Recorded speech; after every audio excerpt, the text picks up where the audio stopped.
যুদ্ধবিরতির চুক্তি চূড়ান্ত করার জন্য সরকারকে আহ্বান জানিয়েছেন ইসরায়েলের বিরোধী দলীয় নেতা ইয়ার ল্যাপিড। সোমবার কাতার ভিত্তিক গণমাধ্যম আল জাজিরার এক প্রতিবেদনে এই তথ্য জানানো হয়েছে।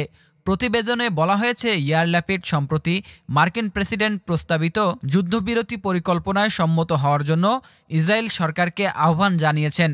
পরিকল্পনার বিস্তারিত বিবরণ জানার জন্য আজই একটি প্রতিনিধি দলকে কায়রো পাঠানোর জন্য তিনি প্রস্তাব করেছেন। এক এক্স পোস্টে ল্যাপিড বলেন, সরকারের ডানপন্থী জোট মিত্ররা হুমকি দিয়েছেন যে মার্কিন প্রেসিডেন্ট প্রস্তাবিত পরিকল্পনায় সম্মত হলে তারা সরকারের পতন ঘটাবে। কিন্তু আমি সরকারকে প্রতিশ্রুতি দিচ্ছি যে যদি তিনি এই চুক্তিতে সম্মত হন তবে আমি তার জন্য একটি রাজনৈতিক সুরক্ষা নিশ্চিত করব। নিজের দেশেই চাপের মুখে পড়েছেন ইসরায়েলের প্রধানমন্ত্রী বেনিয়ামিন নেতানিয়াহু।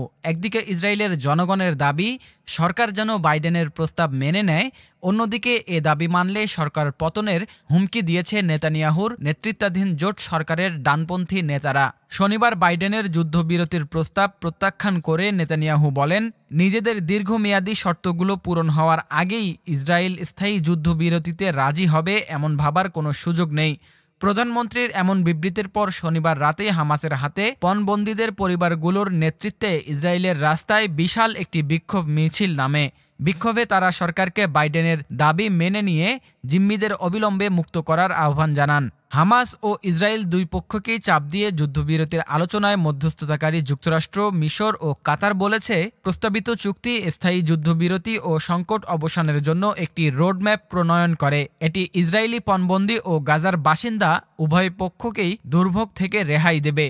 তবে সরকারের প্রাথমিক সিদ্ধান্তকে সমর্থন জানিয়ে তা পরিবর্তন না করতে অনেকটাই হুমকি দিয়েছেন ইসরায়েল সরকারের কট্টর ডানপন্থী অর্থমন্ত্রী বেজালেল স্মোটরিচ ও জাতীয় নিরাপত্তা মন্ত্রী ইতামার বেনজিভিয়ার। তারা বলেছেন, বাইডেনের ওই দাবি মেনে নিলে জোট সরকার ভেঙে দেয়া হবে। এই পরিস্থিতিতে নির্বাচনের আগে উভয় সংকটে পড়েছেন নেতানিয়াহু।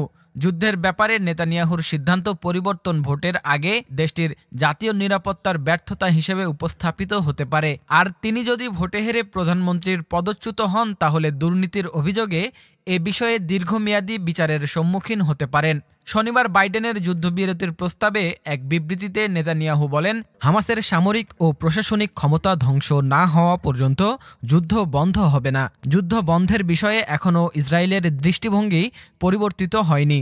যুদ্ধ শেষ করার শর্তাবলী এখনও অপরিবর্তিতই রয়েছে, আর সেটা হলো হামাসের সামরিক ও প্রশাসনিক ক্ষমতা ধ্বংস হতে হবে। বন্দী ইসরায়েলিরা স্বজনদের কাছে ফিরে আসতে হবে।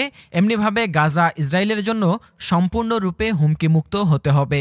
তিনি আরও বলেন, স্থায়ী যুদ্ধবিরতি কার্যকর হওয়ার আগে ইসরায়েল এই শর্তগুলো পূরণ করার জন্য জোর দিতে থাকবে। এই শর্তগুলো পূরণ হওয়ার আগে ইসরায়েল স্থায়ী যুদ্ধবিরতিতে সম্মত হবে এমন ধারণা অযৌক্তিক।